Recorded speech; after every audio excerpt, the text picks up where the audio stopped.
Apa itu beleng-beleng? Bodoh, bukan. Beleng-beleng itu tahu tapi dia langgar. Dia tahu serangan fajar haram, tapi dia terima. Hati-hati. Bagaimana yang sudah terlanjur terima, Ustaz?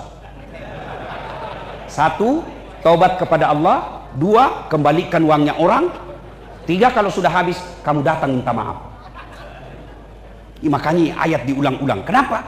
Penting. Waqala idan, bismillahirrahmanirrahim. Ya ayyuhalladzina amanu dakhulu fis silmi kafatan wa la tattabi'u khutuwatis syaitan innahu lakum aduwwum mubin. Wahai orang-orang yang beriman, masuklah engkau ke dalam Islam secara sempurna, bukan Islam pencitraan, bukan Islam pilkada, bukan Islam pilpres, Islam secara benar. Dan janganlah engkau ikuti langkah-langkah setan, karena sesungguhnya setan itu musuh yang nyata bagi kalian. Ketika Bapak Ibu mendapat undangan acara ini, setan berusaha menggagalkan agar kita tidak datang. Nggak usah kau datang, nggak usah kau datang, capek, lebih baik kau tidur di rumahmu. Nggak usah kau datang, nggak usah kau datang, lebih baik kau rehat. Tapi karena kita mengharapkan bungkusan, bukan kan? Nah, kalau begitu nggak usah, bawa sini bungkusan, saya bawa pulang. Ya, tapi kita datang ke tempat ini. Apakah setelah duduk di tempat ini setan menyerah? Tidak, dia goda lagi setan agar kau tidak dengar ceramah. Tidak usah dengar ceramah, tidak usah dengar ceramah. Pegang HPmu, pegang HPmu. Jadi orang pegang HP ketika saya ceramah, sesungguhnya kena godaan setan. Bagaimana kau dengar ceramah kalau sibuk begini? Gimana kau mau dengar ceramah kalau kau sibuk begini? Sudah dikasih tahu, masih kau pegang juga HPmu?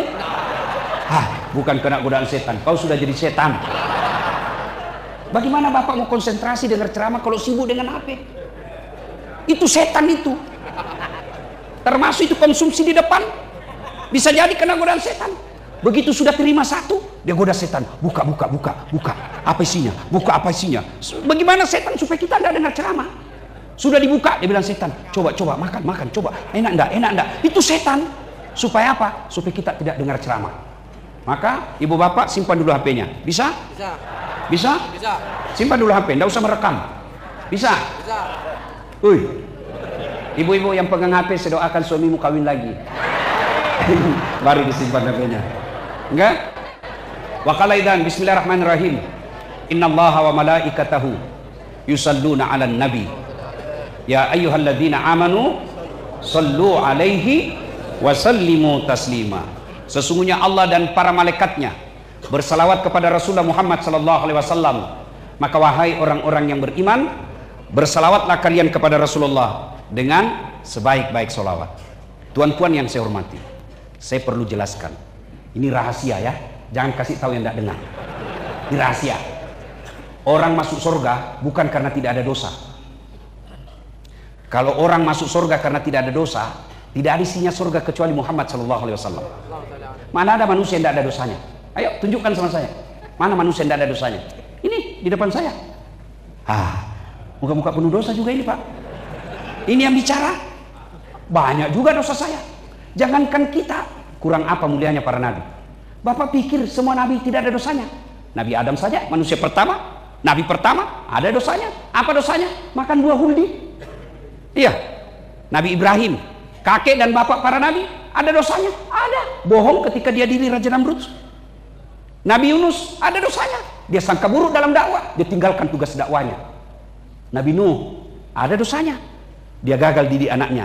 Itu nabi, apalagi bapak-bapak yang banyak pinjol. Mana ada manusia yang tidak ada dosanya? Semua kita punya dosa. Lalu kenapa orang masuk surga? Saya kasih ilustrasi sederhana, contoh paling gampang. Mohon maaf ya. Bapak lihat ini. Bapak lihat ini. Anggaplah ini bohong sama istri. Rapat ternyata pergi merapat. Anggaplah ini bohong sama suami. Alasan pergi pengajian. Pengajiannya setengah jam, gosipnya 2 jam. Anggaplah ini nipu bos di kebun sawit. Anggaplah ini kasar bicara sama pembantu. Nih, dosa. Lihat. Lalu ketika saya simpan di belakang ini, Bapak lihat. Bapak lihat? Bapak lihat enggak ini yang tadi? Inilah kebaikan-kebaikanmu. Salatmu, puasamu, zikirmu, salawatmu. Itulah makna dari hadis. Tutupi segala dosa dan kesalahanmu dengan memperbanyak kebaikan. Kenapa? Tidak kelihatan banyak amalnya. Maka tuan-tuan yang merasa banyak dosa supaya masuk surga, amalmu, kebaikanmu harus lebih banyak daripada dosamu. Kalau kamu tidak bisa berbanyak amal, jangan tambah dosa. Itu makna tutupi dosa-dosamu dengan memperbanyak kebaikanmu. Maka saya mau ajak memperbanyak kebaikan malam ini. Caranya apa? Selawat. Karena orang kalau kumpul, selawat sendiri, satu kali selawat, satu keutamaan. Tapi kalau berjamaah seperti ini, sekali salawat, pahalanya lebih banyak daripada jumlah air hujan. Saya mau ajak salawat, bisa? Ayo kita salawat bareng-bareng. Salatullah ala toha rasulillah. Salatullah salamullah ala yasin tawassalna bi bismillah wa bil hadi rasulillah wa kulli mujahidin lillah bi Alhamdulillah. Terima kasih Bapak Ibu saudara-saudara sekalian, teristimewa Sahibul Bait Bapak Haji Halim beserta keluarga, guru saya Profesor Dr. Said Aqil Al-Munawar yang hadir di tempat ini, guru kita Habib Umar Abdul Aziz yang insya Allah dimuliakan rahmati Allah Subhanahu Wa Taala, wali kota terpilih, Bapak berdoa umur panjang, siapa tahu ajal menjemput Bapak tidak jadi dilantik, doa umur panjang sampai bulan 2. Bapak Kemas Yahya Jampitsus pada zamannya yang insya Allah dimuliakan rahmati Allah, teristimewa sahabat saya yang memaksa saya datang ke sini, Kok Awilio untuk beliau. Tuan Haji, sebenarnya saya sudah 6 hari disuruh istirahat sama dokter karena saya sakit, tapi beliau telepon, ini teman saya. Karena beliau teman saya juga, kalau saya ke Palembang beliau selalu bantu saya. Beda agama, beda tampang, tapi sama untuk kebaikan. Sangka baik, itu beliau ya, Ko Awi. Ibu bapak saudara-saudara sekalian, ada seorang manusia kaya, Masya Allah, kaya sekali Pak, tapi hebatnya dermawan. Banyak saya lihat orang kaya pelit. Masya Allah, pelitnya Pak, biar kesurupan, nggak mau juga kasih harta, sudah kesurupan, nggak mau, pelit Pak. Tapi ini kaya dermawan, kaya dia bantu orang, seluruh makhluk yang ada di langit memujinya. Hebat kau ini, kaya dermawan, kaya pemurah yang banyak, kaya pelit serakah. Lalu apa kata setan? Dia begitu karena dia kaya. Coba kalau dia miskin, tidak mungkin dia begitu. Kata Allah, saya lebih tahu dari kau. Kata setan, kalau begitu berikan saya kesempatan menguji imannya. Kata Allah, silakan. Datanglah ini setan, dia uji, dia coba apa? Hancur seluruh hartanya. Yang tadinya kaya bangkrut, seluruh kebunnya terbakar, seluruh binatang ternaknya kena hama, mati, mendadak miskin. Kan memble Pak, kaya tiba-tiba jadi kere. Saya berdoa, ya Allah, kalau ada harta yang kau berikan, biarlah saya yang tinggalkan harta itu, jangan dia yang tinggalkan saya. Bayangkan kalau tadi punya mobil tiba-tiba hilang, memble kan Pak. Tapi kalau kita yang tinggalkan mobil, tidak ada masalah. Tapi hebatnya, setelah datang setan dia goda. Manusia yang cerita ini namanya Nabi Ayub. Kata setan, Yub, ngapain lagi kau sembah Tuhanmu? Dia ambil hartamu. Tuhan macam apa itu yang kau sembah? Dia ambil hartamu, berhenti kau sembah. Apa kata Ayub? Setan, harta ini titipan Allah. Ini Allah yang kasih, dititip, namanya titipan. Kalau yang punya mau, ambil. Dengar ini yang kaya. Ada orang kaya di sini? Ada? Dengar baik-baik ini yang kaya. Ada anak orang kaya di sini. Dengar ini anak orang kaya. Punyalah sifat seperti tukang parkir. Coba lihat itu tukang parkir, Pak. Banyak betul mobilnya, Pak. Sampai puluhan mobilnya dengan segala macam merek. Begitu orang ambil mobil, dia santai. Datang yang punya mobil, kasih 2.000. Mohon ikhlas, Pak. 2.000 aja. Dia tidak pernah marah. Kenapa? Karena dia yakin ini bukan mobil saya. Titipan. Ini, Masya Allah. Titipan, Pak Haji. Kalau Bapak capek, titip ke saya, Pak. Titipan, Pak. Kata setan, ngapain kau sembah? Tapi kata Ayub, titipan Allah. Dia yang punya, Allah ingin mengambilnya. Silakan. Alhamdulillah, saya sempat kaya. Berapa banyak orang dari lahir sampai mati ngontrak-ngontrak. Masih bagus ngontrak ada iman. Yang lebih sial, ngontrak-ngontrak, bocor-bocor, ndak sholat lagi. Wow. Apa kata Allah? Kau tengok kan setan? Dia beribadah bukan karena dia kaya, memang karena cinta kepada aku. Hartanya habis, dia tetap beribadah. Setan katakan, karena setan ini tidak pernah berhenti sebelum kita ikuti, Pak. Apalagi dia bisik, ya Allah, dia begitu karena ada anaknya. Coba kalau hilang anaknya, coba kalau tidak ada anaknya, tidak mungkin seperti itu. Berikan saya kesempatan menguji dia. Kata Allah, silakan kau uji dia. Bangkrut, meninggal pula anaknya. Datang lagi setan. Yub, apa tan? Tentu dalam kitab bukan Yub tan. Ini supaya enak didengar kan? Apa setan? Ngapain lagi kau sembah Tuhanmu? Dia sudah ambil hartamu. Sekarang anakmu lagi diambil. Sudah diobok-obok kau punya sawit. Sudah diobok-obok kau batu bara.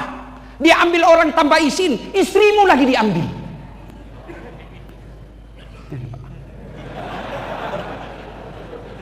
Anakmu lagi diambil. Ngapain kau sembah Tuhanmu? Apa kata Nabi Ayub? Anak titipan Allah. Ya namanya yang penitip mau ambil, silahkan. Berapa banyak orang dari lahir sudah menikah, tidak punya anak. Saya alhamdulillah punya anak. Sempat saya nikmati anak. Berapa banyak orang sudah menikah, tidak punya anak. Ada juga yang lebih hebat. Tidak menikah, punya anak. Ada begitu? Ada, Pak. Tapi Nabi Ayub tetap beribadah. Kata Allah, apa kau setan? Kau hebat itu hambaku. Hartanya sudah habis, anaknya sudah meninggal, tapi tetap beribadah. Apa kata setan? Enggak. Dia begitu karena dia sehat. Coba kalau dia sakit. Kata Allah, saya lebih tahu dari kamu. Silakan. Coba uji dah. Aduh, sakit Pak Nabi Ayub. Sakitnya menurut ilmu kedokteran yang saya baca sampai detik ini, Pak Haji, belum ada yang pernah sakit samanya sakitnya Nabi Ayub. Kalau Bapak alhamdulillah masih bisa duduk-duduk, dengar ceramah. Datang istrinya, "Bang, abang kan Nabi. Berdoalah, minta kepada Allah." Apa kata Nabi Ayub? Saya baru 16 tahun sakit. 16 tahun, Pak. 16 tahun, Pak Haji. Nabi Ayub sakit 16 tahun. Kata bininya, kau berdoa, kamu kan Nabi. Apa kata Nabi Ayub?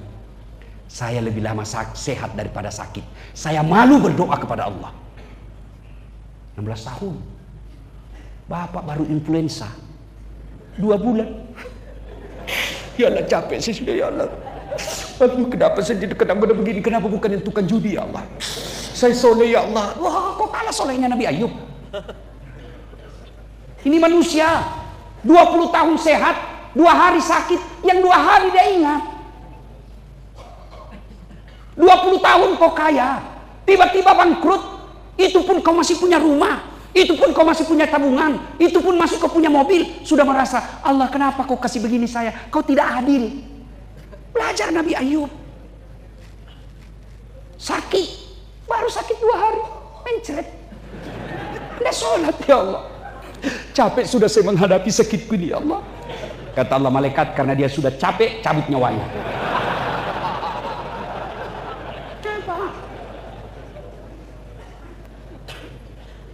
Sakit, Nabi Ayub disuruh berdoa. Malu dia Pak, padahal ibadahnya kuat. Lalu kata Allah, kau tengok kan, sudah miskin, wafat anaknya, sakit, masih dia sembah aku Tuhannya. Kata setan, ya dia begitu karena dicintai sama masyarakat. Oke, kata Allah, silakan kau uji dia. Setan datang, dia hasut satu kampung di Palembang. Pak Haji, kamu kan sakit, kami takut ketularan penyakitmu. Kalau kau lama di sini, kami bisa kena penyakit virusmu. Kau keluar dari kampung, diusir dari kampung Pak. Inilah penyakitnya manusia Pak. Dengar ini Pak Wali yang akan dilantik. Oh, Bapak kalau jadi pejabat Pak, biar semut datang ke rumah Pak. Datang, yang tidak bantu kita pun datang. Saya Pak 4 suara di rumah saya kemarin Pak. Siapa? Begitu manusia Pak. Tapi ketika Bapak hilang jabatan, jangankan orang lain Pak, keluarga aja tidak ada lagi yang mau datang. Ada kawan saya, tadinya pejabat besar, tinggi, tiba-tiba pensiun. Pak, Jampitsus pasti rasakan. Ya kan Pak? Iya. Ketika pensiun, tidak ada, dia bilang Ustaz, tidak ada lagi kenal saya. Saya bilang, dengar Pak, jangankan manusia, kucing saja, kalau dia tahu tidak ada ikan di rumah, dia tidak akan datang itu. Itulah penyakitnya manusia. Kata Nabi Ayub, saya sudah bantu kalian. Kenapa kau tidak tolong saya? Kenapa? Tidak usah kau tolong saya. Jangan kau usir saya. Apa kata pemukanya waktu itu? Kami tahu kau dermawan bantu kami, tapi kami takut ditulari penyakit. Akhirnya Nabi Ayub diusir Pak. Dia tinggalkan kampung halamannya. Dia pergi hidup di tengah padang pasir, hanya berataskan pohon kurma. Tapi tetap beribadah, tetap taat beribadah kepada Allah. Kata Allah, kau ingat itu, kau tengok itu, habis harta, anak wafat, sakit, diusir dari kampungnya, dia tetap beribadah. Kata setan, dia begitu karena ada istrinya. Coba kalau tidak ada istrinya. Kata Allah, silakan kau coba. Coba lagi. Datang istrinya, bang, abang ini kan nabi, berdoalah. Saya malu dek, kalau begitu bang, urus dirimu sendiri, saya tinggalkan kau. Masya Allah. Ada istri begitu Pak. Waktu kita belum pensiun, sayang betul. Waktu kita kaya, sayang betul. Begitu kita pensiun kena sakit-sakitan, dia bilang say goodbye bang. Dia tinggal suaminya. Datang lagi setan. Ayub, ngapain kau beribadah kepada Tuhanmu? Tuh istrimu tinggalkan kamu. Apa kata Nabi Ayub? Istri titipan Allah. Kalau Allah mau ambil, silahkan. Kalau saya, kau mau pergi, pergi saja. Ku tambah lagi yang baru. Tapi kata Ayub kepada istrinya, silahkan kau pergi deh. Tapi ingat, kalau kau pulang kepadaku, saya tambuk kau 100 kali. Pergi. Harta habis. Anak wafat. Sakitnya luar biasa. Diusir dari kampungnya. Cepat. Ditinggal sama istrinya. Hidup di padang pasir sendiri dalam keadaan sakit. Beliau tidak bilang, ya Allah, sembuhkan saya. Ya Allah, angkat penyakitku. Tidak. Beliau hanya minta, ya Allah, jangan kau ambil hati dan lidahku. Lalu takjub seluruh makhluk yang ada di langit. Allah perintahkan kepada malaikat, malaikat, kau turun, hentakkan kakinya Ayub ke tanah. Hentakkan kakinya di tanah. Dengan izin Allah keluar air. Kira-kira seperti kejadiannya air Zam-Zam. Keluar air, lalu Ayub alaihissalam diperintah oleh Allah. Ayub, buka bajumu, sumbat air yang basah itu, keluar itu, basah bajunya, usapkan ke seluruh tubuhmu. Kalau mendengar kisah ini, lepas sudah rasa beban kita. Haji Halim siapalah beliau? Kaya, tapi masih lebih kaya Nabi Ayub alaihissalam. Dermawan membantu orang, masih lebih dermawan Nabi Ayub. Sakit, masih lebih berat sakitnya Nabi Ayub. Nabi Ayub manusia. Nabi Pak. Haji Halim manusia biasa. Tapi Allah menguji Nabi Ayub. Untuk apa Allah kasih ujian meninggal istri? Alhamdulillah. Banyak orang meninggal istrinya tidak didapat jenazahnya. Banyak orang meninggal istrinya tidak ada di tengah-tengahnya. Alhamdulillah. Istri tercinta dimakamkan di pekarangan rumah. Yang artinya setiap saat Haji Halim bisa berkomunikasi dengan istri. Jangan pikir orang meninggal tidak melihat kita. Dia lihat ini Pak. Itu almarhumah, salah satu anggota majelis taklim yang sering dengar ceramah saya. Ini mungkin kebaikan beliau sehingga saya bisa hadir di tempat ini. Saya dilarang dokter Pak. Alhamdulillah meninggal bisa setiap saat diajak bicara. Saya baru-baru minggu lalu saya pergi ziarah kubur ke bapak saya. Saya ajak ngomong, boleh. Cuma jangan minta doa. Pak, doakan saya supaya cucu soleh. Salah. Masa orang mati mendoakan orang hidup? Saya sampaikan, Pak, alhamdulillah cucu bapak sudah 10 tahun. Pak, saya sudah bikinkan masjid mamak saya dan saya kasih nama Hajjah Sitiman. Pak, ini di belakang saya bikin masjid untuk bapak. Ini semua saya bikin uang halal, tidak ada uang APBD. Apa dia tidak dengar? Dengar Pak. Lalu kenapa dia tidak balas? Karena kalau dibalas lari semua kita Pak. Kenapa tidak didengar? Alam kita sudah berbeda. Almarhumah namanya alam kubur. Kita alam nyata. Ada itu di sini. Oh, ada Ustadz Dasat datang. Oh, ada Ustadz Umar datang. Ada Pak Jampitsus datang. Dan lihat Pak semua ini. Itulah ulama memesankan isi pengajian. Ini Ibu Haja ini, dia datang. Wahai yang menikmati rumahku, yang memakan makananku, yang memakai pakaianku, kamu ingat saya enggak? Orang sudah meninggal Pak. Nih, coba kata Nabi, kalau meninggal orang sudah putus semuanya. Kira-kira Ibu Haji masih bisa umroh enggak? Enggak. Masih bisa sholat? Enggak. Masih bisa puasa? Enggak. Kata Nabi, putus semua amalmu. Tinggal 3 perkara yang bisa mengalir terus mengelurus. 1, anak yang soleh dan soleha. Saya dengar 6 anak Pak Haji. 1 lelaki, 5 perempuan. Kalau Anda cinta kepada emak kalian, cinta kepada ibunya, bukan cuma sekedar mengeluarkan air mata. Jangan buat dosa. Karena kalau anaknya buat dosa, ibunya dikubur bersedih. Tapi kalau anaknya dia ajari cucunya mengaji, anaknya mengajarkan cucunya hafalan-hafalan sholat, bahagia itu orang di alam kubur. Ibu bapak, bu, ibu, bu, ibu. Kalau ibu meninggal siapa yang doakan ibu? Suami. Kawin lagi Pak. Pak Haji, ada kawan saya, sama-sama saya haji, meninggal istrinya Pak. Saya bilang luar biasa ini. Nangis Pak sampai bengkak matanya. Ini kisah nyata Pak. Saya bilang dalam hati, hebat juga ini Bapak. Biasanya kalau laki-laki meninggal menangis paling ya sebentar. Ini sampai bengkak matanya Pak.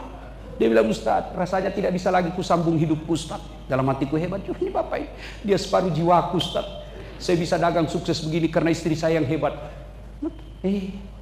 Belum 3 bulan. Saya pergi jogging di lapangan Karebosi namanya Pak. Saya jogging ketemu dia. Ada perempuan di sampingnya, putih, muda, panjang rambutnya, tidak pakai jilbab. Saya bilang, Haji, siapa? Dia bilang, yang baru Ustaz.